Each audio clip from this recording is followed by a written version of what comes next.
have officially extended a qualifying offer to shortstop Bo Bichette, valued at roughly $22 million for the 2026 season.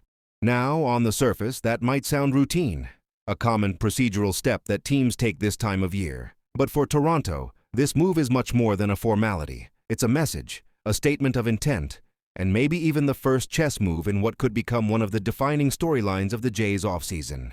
Let's break it all down. First, let's clarify what a qualifying offer actually is. Each offseason, Major League Baseball sets a standardized salary figure, this year just over $22 million, which teams can offer to their eligible free agents. It's a one-year deal, and the player then has 10 days to decide whether to accept or decline. If the player accepts, they're locked in for one more season at that salary. If they decline, they become a free agent, but their old team, in this case the Blue Jays, receives draft pick compensation if that player signs elsewhere. So it's both a safety net and a negotiation tool. It protects the team's interests while giving the player flexibility. In Bo Bichette's case, the offer isn't necessarily about expecting him to sign it. It's about making sure the Jays keep a seat at the negotiating table and a piece of leverage in case another team swoops in.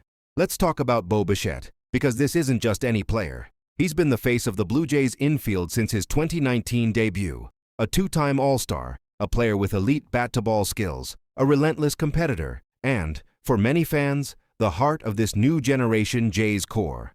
Even during a 2025 season where the Jays offense struggled to find rhythm, Bichette remained one of the lineup's most dependable bats. His batting average hovered around the 290 mark, his defensive metrics improved noticeably, and he delivered clutch moments down the stretch when Toronto needed them most. He's also become something of a cultural figure within the team, known for his calm demeanor, his leadership, and yes, that unmistakable hair flowing out from under the helmet. He embodies the balance of flash and grit that Toronto fans love. Extending a qualifying offer to him then isn't just a procedural step. It's a declaration. Bo is still part of the plan. But let's read between those lines. The Jays front office, led by General Manager Ross Atkins, has been clear about wanting to retool, not rebuild. The team wants to stay competitive, especially with a core that still includes Vladimir Guerrero Jr., George Springer, and a pitching rotation anchored by Kevin Gausman and Shane Bieber. The challenge? Payroll and future flexibility. Toronto's ownership group, Rogers Communications, has shown willingness to spend, but only when there's a clear path to contention. So the question becomes, does offering Bichette one more year at $22 million fit into that vision? Or is this just a way to buy time while they gauge the trade and free agent markets? Rumors have already begun swirling that several teams, including the Los Angeles Dodgers, St. Louis Cardinals, and even the Chicago Cubs, are keeping an eye on Bichette's situation. If he declines the offer, Toronto could still sign him long-term, but they could also explore a blockbuster trade. In that sense, the qualifying offer functions like a chess move, not the checkmate, but a positioning maneuver, forcing the other side to make the next play. Let's play out both scenarios. If Bo Bichette accepts the qualifying offer, the Jays essentially get a one-year rental of their star shortstop at market value. That keeps the infield stable, buys time for top prospects to develop, and gives the front office another year to assess the core's long-term direction. But it also carries risk. If Bichette underperforms or the Jays fail to contend, they could lose him next winter for nothing more than draft compensation. Still, in the short term, it would send a clear message to fans and the league. Toronto's window is still open, and they're going for it again in 2026. If he declines, things get more interesting and potentially more dramatic. The Blue Jays would then receive a compensatory draft pick if he signs elsewhere, but they'd also face a major void at shortstop.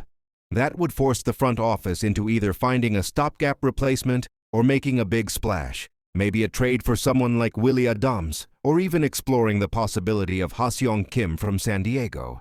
It could also push Toronto toward a partial roster reset, depending on what happens with Guerrero Jr. and other arbitration-eligible players.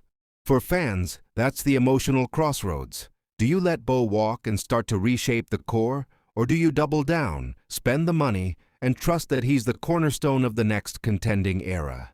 He's 27 years old, right in his prime, and the market for elite shortstops has exploded in recent years. Just look at the contracts for Corey Seager, Trea Turner, and Carlos Correa.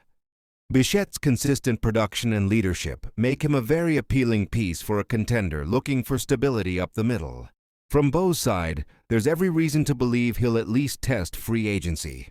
Accepting a one-year qualifying offer would delay that big payday. Declining it, meanwhile, could open the door to a nine-figure deal elsewhere.